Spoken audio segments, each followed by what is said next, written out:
오늘은 어둠과 슬픔에 잠긴 분들에게 주시는 하나님의 복음이라고 하는 그러한 주제로 말씀을 드리려고 해요.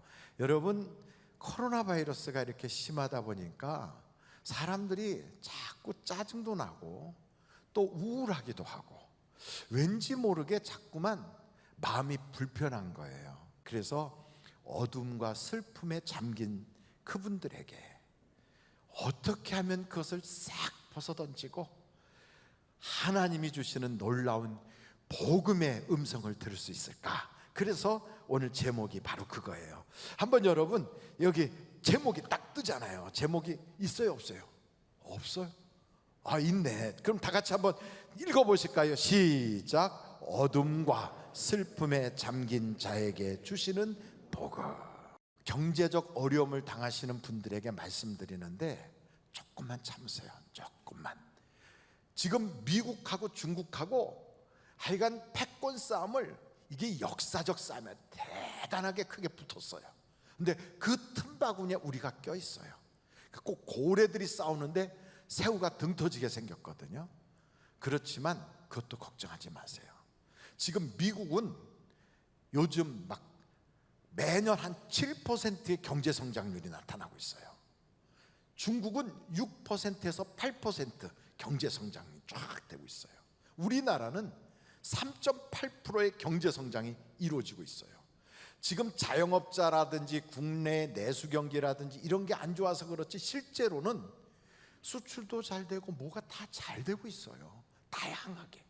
세상 사람들이 대한민국 라면 먹고 싶다 그러고 뭐 온갖 것을 다, 뭐 화장품도 대한민국 거 쓰고 싶다 그러고 한국에서 오는 김치 먹고 싶다 그러고, 옛날에는 IT 쪽에 있는 전자칩이라든지 이런 것만 생각했는데 품목도 다양해서 분명히 코로나 바이러스가 딱 끝나는 순간 내수 경기가 확 살아날 거예요. 그래서 여러분 조금만 참아요. 그러면 경제적 문제는 제기하실 수 있어요. 근데 문제는 뭐냐면 우리의 정신적인 거, 정서적인 거, 그리고 영적인 거, 육신적인 거에 어둠이 꽉 차 있으면 그 어둠이 우리를 붙잡아요. 그래서 우리의 인생이 어둠에 묶여 살게 되는 거예요. 어둠이 우리를 붙잡아서 묶이게 되면 어둠의 특징이 있어요. 어둠은 앞이 안 보여요. 그래서 미래가 깜깜해요. 어둠은 걸려 넘어져도 뭐에 걸려 넘어졌는지 몰라요. 실패하고 또 실수해도 자기가 뭐를 했는지를 모르는 거예요. 그리고 이 어둠 가운데 다니다 보면 가지 말아야 될 때를 가고 하지 말아야 될 걸 하다가 죽을 수가 있어요. 가룟 유다가 어둠 가운데 가다가 죽는 자리인지도 모르고 가다가 죽었어요. 그래서 여러분, 어둠에서는 빨리 벗어나야 돼요. 어둠에서는 우리가 벗어나야 되는데, 우리가 알아야 될 것은 이 어둠은 누가 만들었느냐면 하나님이 만들었어요. 누가 만들었다고요? 한번 성경을 찾아봐요. 이사야서 45장 7절이에요. 나는, 여기서 나는이 누굴까요? 하나님이에요. 하나님은 빛도 짓고 어둠도 창조하며, 나는 바로 여호와 하나님이세요. 평안도 짓고 환난도 창조하나니 나는 여호와라. 이 모든 일들을 행하는 자니라 하였노라. 하나님이 빛도 짓고 어둠도 졌어요. 그러므로 여러분, 어둠의 문제는 내가 쪼물떡거린다고 해결될 게 아니라고요. 그건 누구에게 가져가야 되냐면 만드신 분에게 가져가야 해결이 돼요. 그래서 어둠의 문제는 하나님께로 가져가야 돼요. 그럼 우리가 궁금하잖아요. 왜 하나님이 빛만 만드시면 되지 어둠도 만들어서 나에게 이런 고통을 주시나, 이런 생각이 들 거라고요. 여러분, 요즘은 코로나 바이러스가 있으니까 나가기도 그렇고 어디 사람들하고 모이기도 그렇고, 그러니까 집에서 그냥 늘 있어요. 집에서 뭐 하나 하고 봤더니 TV를 목자 삼아서 앉아 있는 거예요. 온 가족들이. 그러니까 애부터 할머니 할아버지까지 쭈그리고 앉아가지고 그냥 아침부터 저녁까지 TV를 계속 보는 거예요. 그 집안은 하나님의 말씀이 지배할까요? 세상 문화가 지배할까요? 세상 문화가 지배해요. 그 TV를 이리 돌리고 저리 돌리고 하다가 온갖 거 보니까 다 본 거야. 그래 이제 어떻게 하나 보니까 영화를 한 편 보자 이러면서 넷플릭스로 돌렸다가 그것도 보니까 또 본 거야. 그래 심심하지, 배고프지, 야 짜장면이나 시켜라. 아니야 나 짜장면 싫어, 통닭 시키자. 그래 통닭을 딱 시켰어요. 야 통닭만 오냐? 맥주도 하나 시켜라. 그래갖고 맥주도 시켰어요. 그 권사님하고 집사님하고 앉아서 통닭 뜯으며 맥주도 홀짝홀짝 마셨어요. 그러면서 맥주를 먹다 보니까 야 TV만 계속 보니까 눈도 침침하다. 야 그 있는 거 가져와라. 그래 가져와갖고 화토를 치기 시작해. 그리고 옆에서 딱 보니까 아니 엄마는 권사한테 화토를 쳐. 야 치매 걸리지 않으려고 이런 거 한다. 이러고 한다 보니까 하나님이 보시기에 좋았더라 할까요? 하나님이 보시기에 심히 걱정스럽다 할까요? 하나님이 보시기에 심히 걱정스러워. 이게 집안 꼴이 이게 뭐야 이게. 예수 믿는 사람의 냄새가 하나도 안 나. 이제 그러고 있다 보니까 갑자기 시동생이 싹 들어와 가지고 집안을 한번 뒤집어 놓고 가는 거예요. 와갖고 그냥 한마디 던지는데 이야 온 집안에 그냥 앉아있던 사람들 속을 그냥 막 그냥 다 휘집어 놨어. 그러고 가니까 자가는 욕 나와요 안 나와요? 욕이 나와. 그리고 마음이 전부 다 확 돼갖고선 그러고 나서 또 갑자기 처제가 와가지고 막 돈 꺼달라고 그래. 막 돈 꺼달라고 없다고 막 그랬더니 막 또 한마디 하고 하는데 뭐 또 다 뒤집어져. 가만히 보니까 집안이 자꾸 어두워. 와가지고 어둠을 막 퍼뜨리는 사람들이 있는 거예요. 그래서 이게 이런 어둠이 왜 왔나 하고 봤더니 오늘 말씀을 들어보니까 이게 하나님이 그렇게 하시는 거예요. 왜 그렇게 했을까요? 깨달으라고. 그래서 그 어둠에 사용되는 사람들이 있어요. 어둠에 이용당하는 어둠의 그릇들이 있더라고요. 그래서 우리가 알아야 될 건 어둠이라고 하는 것은 단지 그냥 어두운 게 아니라 그 배후에 영적인 세력이 있어요. 한번 여러분 성경을 찾아보세요. 한번 찾아보는데 에베소서 6장 12절이에요. 우리의 씨름은 혈과 육을 상대하는 것이 아니요. 잠깐요. 혈과 육을 상대하는 게 아니니까 그 시동생이 와서 한번 뒤집어 놓고 가도 그 시동생하고 우리의 관계가 사실은 아닌 거예요. 혹은 뭐 처제가 와가지고 또 다른 어떤 친구가 와가지고 막 사람들을 온통 막 어둡게 만들고 흥분하게 만들었다 할지라도 결국은 혈과 육의 문제가 아닌 거예요. 계속 보겠어요. 통치자들과 권세들과 이 어둠의 세상 주관자들과 하늘에 있는 악의 영들을 상대함이라. 이게 그 사람이 그러는 게 아니라 그 배후에 우리가 몰랐던 악의 영이 있구나. 이 영적인 것이 그걸 딱 장악하고 있어요. 그래서 우리는 이런 어둠이 확 움직일 때 이건 하나님이 우리를 깨달으라고 그러는 거고, 그리고 이 배후에는 어둠의 영이 있구나. 여러분, 이 어둠의 영은 무엇을 먹고 커지냐면 어둠을 먹고 커요. 그리고 세상의 쓰레기 같은 잡다한 죄를 먹고 커요. 그래서 이 어둠의 영이 집안에서 막 활동할 때 그 어둠의 영 때문에 나도 마음에 분노가 생기고 막 화가 나고 짜증이 나고 그러면 그 어둠의 영은 점점점 커져요. 그래서 이런 어둠의 영이 우리를 꽉 누르고 있을 때는 알아야 돼요. 이 뒤에 배후에는 뭐가 있다? 영이 있다. 영적 세력이 있다. 절대로 그 영적 세력에게 어둠이나 죄나 이런 쓰레기 같은 것을 자꾸 먹이면 안 된다. 어둠의 영은 굶겨 죽여야 된다. 저는 여러분의 가정에서 어둠의 영이 쫄쫄 굶어가지고 내가 다시는 이 집에 오나 봐라 이러고 떠나가기를 간절히 바랍니다. 이거 떠나보내야 돼요. 그 자꾸 먹을 거 주면 친구도 불러와. 나중에는 온갖 것들이 다 모여요. 그래가지고 그 집에는 완전히 전쟁터가 되는 거예요. 밖에서 남편이 사업이 잘 안 돼. 그럼 그냥 한 잔 마시고 와서 집에다가 그냥 온갖 것을 다 갖다 막 쏟아놓는 거예요. 그래갖고 집안이 또 한 번 막 난리가 나요. 땅바닥 치고 내 팔자야 막 울고불고 난리가 나요. 근데 알아야 돼요. 왜 그러는가? 이거요, 사업이 안 돼서 그러는 게 아니에요. 이거요, 그 사람이 안 좋아서 그런 게 아니에요. 하나님이 우리로 하여금 깨달으라고 그러는 거예요. 이 어둠의 문제는 내가 아무리 수양을 쌓고, 내가 아무리 참고, 내가 아무리 인간적인 여러 가지 방법으로 해결해 보려고 가진 노력을 해도 이것은 해결할 수가 없어요. 이 어둠이 변하여 빛이 되게 하는 방법은 성경에 이렇게 나와 있어요. 한번 여러분 찾아보세요. 이사야서 58장 10절이에요. 이사야서 58장 10절.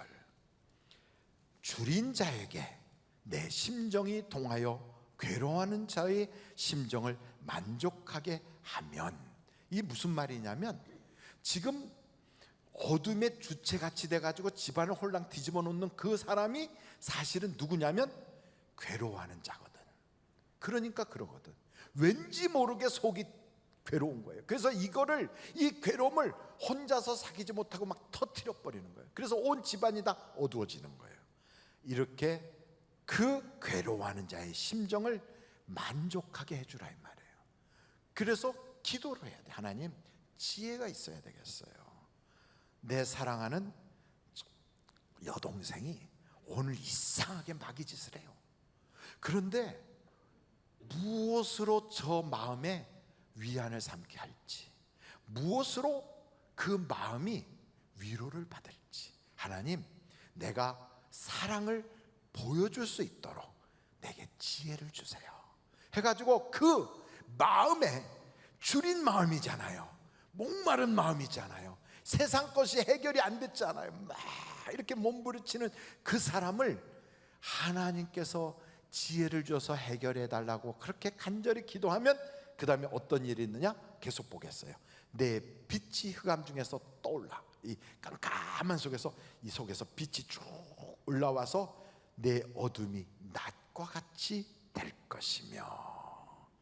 그래서 어둠이 떠나는 거예요. 그러므로 여러분, 이 어둠의 문제는 영적인 세력이 있고, 이 어둠이 우리를 막 붙잡는다. 그러므로 어둠에 붙잡혀 살지 말고 지혜를 가지고 어둠을 이겨야 되는데, 하나님의 능력이 있어야지 어둠을 이기지, 내 힘만 가지고는 실패해요.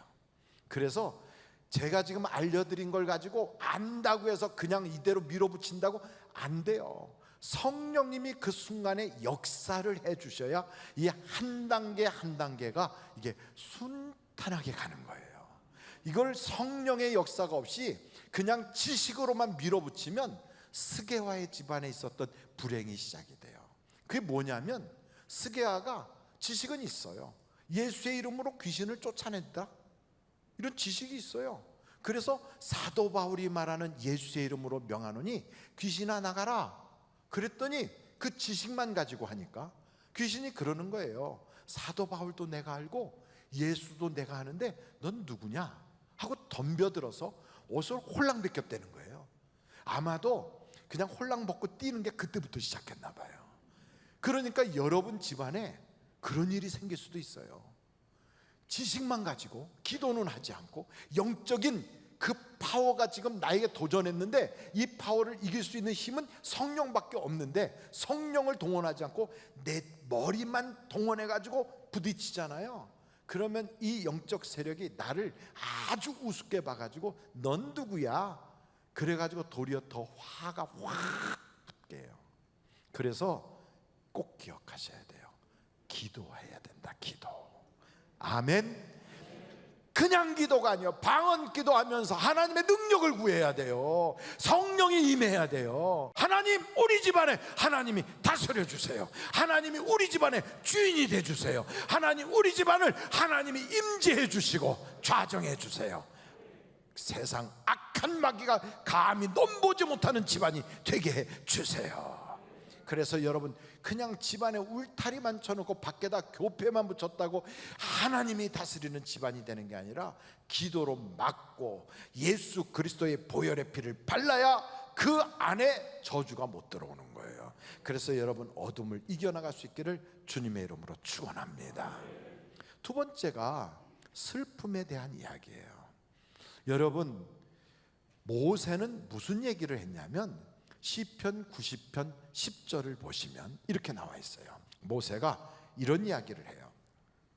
우리의 연수가 70이요 강건하면 80이라도 그 연수의 자랑은 뭐라고요? 수고와 슬픔뿐이요 신속히 가니 우리가 날아가나이다. 그러니까 우리 세월이 너무 허무하게 빨리 지나가요. 금년 시작한 지 엊그제 같은데 빛으로 나가자 그랬더니 벌써 9월 달이에요. 눈 뜨고 나면 2022년이 될 것 같아. 그렇게 빨리 휙휙 지나가는데 그렇게 수고하는데도 결국은 무엇뿐이라고요? 슬픔뿐이에요. 야, 슬픔이 확 누르는 거예요. 설거지 하다가 울고 목욕하다가 울고 눈물을 꼭 흘려서가 아니라 안 우는데도 왠지 모르게 슬퍼. 세상이 다 슬퍼. 그러니까 나이를 먹으면 드라마 보다가도 울고 괜히 남이 우니까 또 울고 그래서 사람이 약간 이상해지는 거예요. 꼭 얼굴을 딱 아침에 거울을 딱 쳐다보면 얼굴에 써 있어. 너는 왜 그렇게 슬프냐? 하고 울보 이렇게 써 있어요. 여러분, 저는 이 노래가 저는 이게 유행한 줄 알았어요. 웃고 있어도 눈물이 난다 이런 노래가 있더라고요. 혹시 아십니까?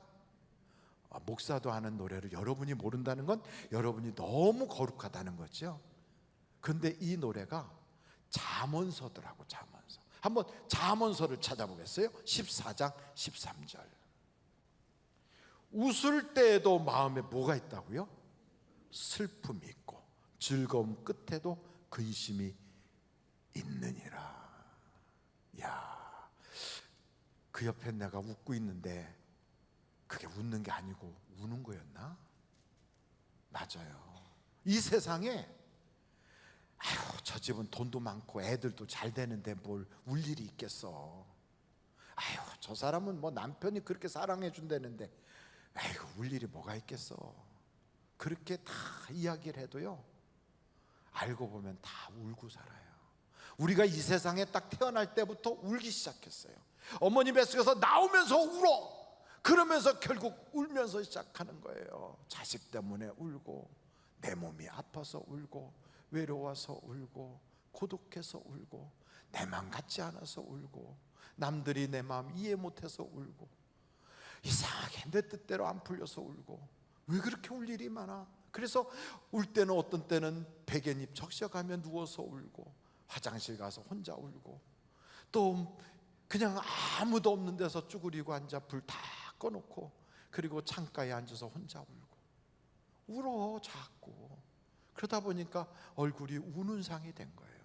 한번 여러분들 집에 가셔서 오늘 마스크 딱 벗고, 나는 내 인상은 어떤 인상인가?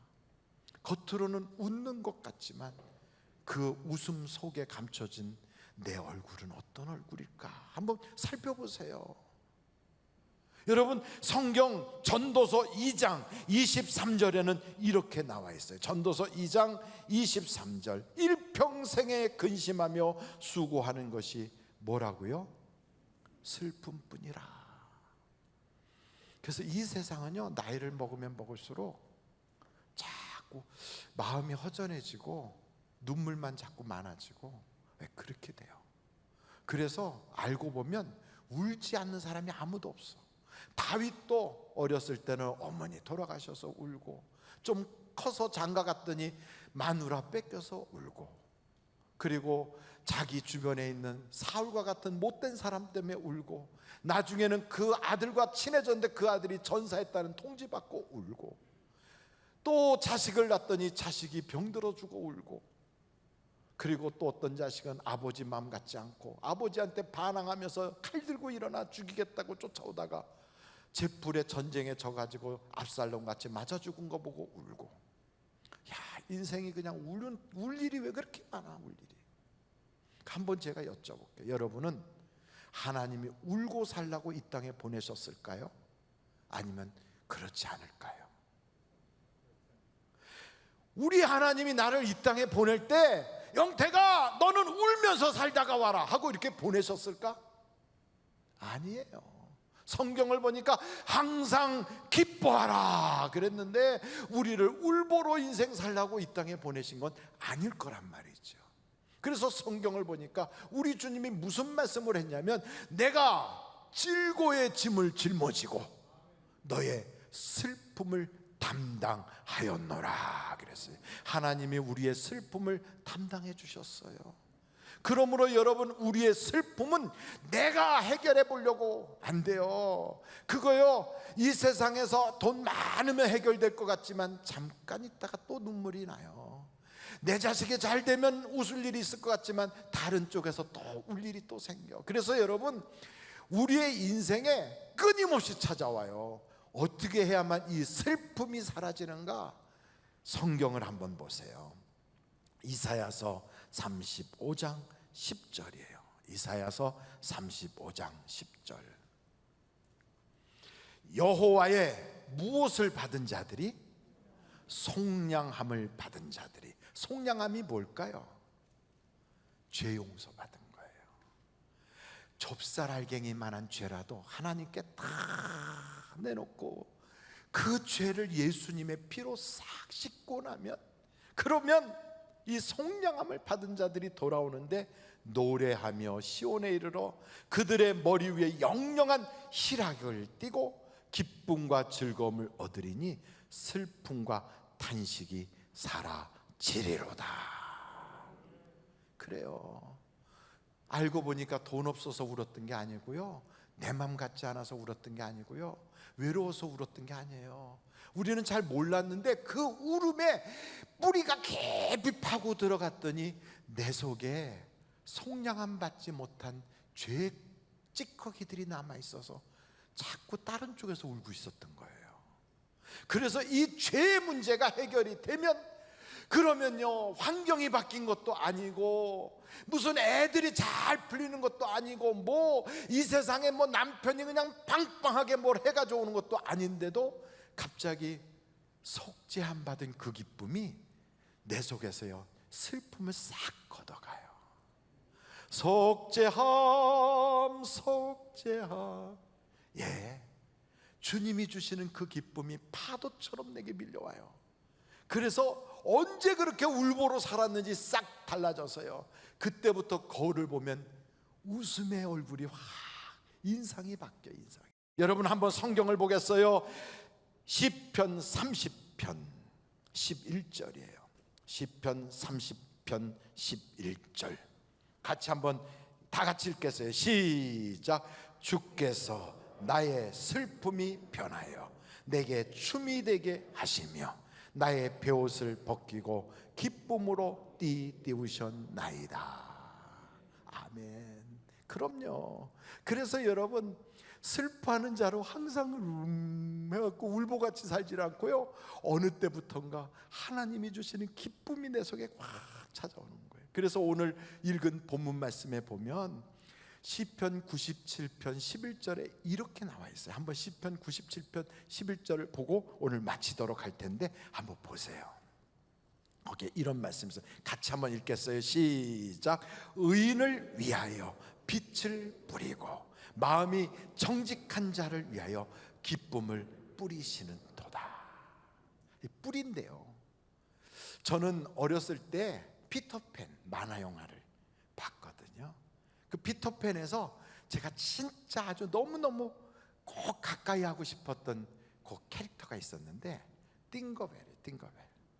꼭 잠자리같이 생겨, 나비같이 생긴 그 조그만 계집아이가요, 이러고 다니면서 금가루를 뿌려요. 이렇게. 그러면 그 금가루가 이렇게 떨어지면 몸이 공중으로 푹 날아요. 하나님도 우리에게 어둠이 있을 때는 빛의 금가루 같은 걸 뿌리는 거예요. 이렇게. 우리가 슬픔 가운데 있을 때는 하나님이 기쁨의 금가루를 이렇게 뿌려주는 거예요. 어떤 사람에게?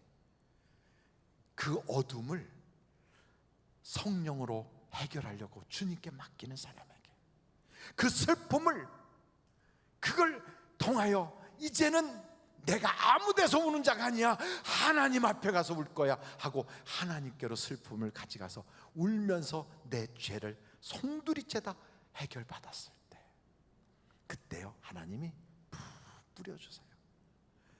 주여, 나에게도 그 기쁨을 뿌려주시고 나에게도 그 빛을 뿌려주셔서 내 인생이 전과는 전혀 다른 팔자와 운명이 변한 사람이 되게 하여 주시옵소서.